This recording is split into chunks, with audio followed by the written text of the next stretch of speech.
আজকে আমাদের আলোচ্য বিষয় হলো বিভিন্ন প্রকার প্রবাল প্রাচীর, প্রবাল প্রাচীরের শ্রেণী বিভাগ।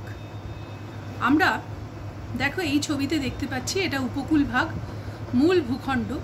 এই মূল ভূখণ্ডর পর এই অংশটা কিন্তু সমুদ্র। এই সমুদ্রের মধ্যে আমরা কিছু রঙিন অংশ দেখতে পাচ্ছি, এইগুলোই হলো প্রবাল দিয়ে তৈরি প্রবাল প্রাচীর। তাহলে একটা অংশ দেখো মূল ভূখণ্ডের সাথে লাগোয়া, মূল ভূখণ্ড সংলগ্ন অঞ্চলে এই যে প্রবাল প্রাচীরগুলো গড়ে উঠেছে, এই প্রবাল প্রাচীরকে বলা হয় প্রান্ত দেশীয় প্রবাল প্রাচীর বা ফ্রিঞ্জিং রিফ।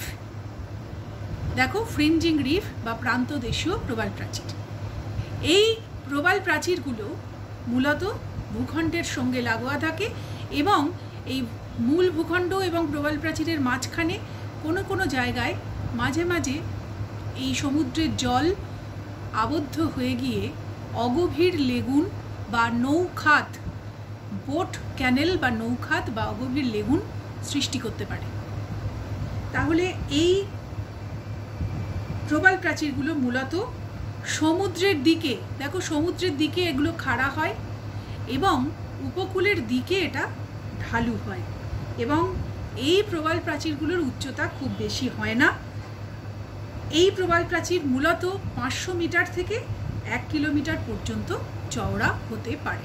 তাহলে প্রথম পয়েন্ট আমরা পড়লাম ফ্রিঞ্জিং রিফ। সেকেন্ড পয়েন্টে আমরা যাব, এটা প্রথম। সেকেন্ড পয়েন্ট হচ্ছে ব্যারিয়ার রিফ। এটা দ্বিতীয় রকমের প্রবাল প্রাচীর।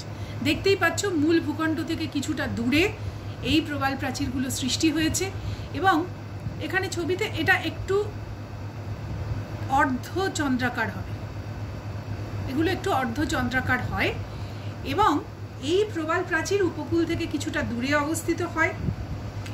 এটাও সমুদ্রের দিকে খাড়া হয়, এটা গভীর সমুদ্র, সমুদ্রের দিকে এটা খাড়া আর উপকূলের দিকে এটা একটু ঢালু হয়। সাধারণত এটা অর্ধচন্দ্রাকার হয় এবং এগুলো কিন্তু উপকূলের সাথে প্রায় প্যারালাল হয় এবং অনেক বড় হয়, বিস্তৃত হয়, চওড়া হয়, প্রশস্ত হয়। উপকূল এবং প্রবাল প্রাচীরের মাঝখানে এই যে জায়গাটা, এখানে কিন্তু এই গভীর সমুদ্রের জল প্রবেশ করতে পারে না।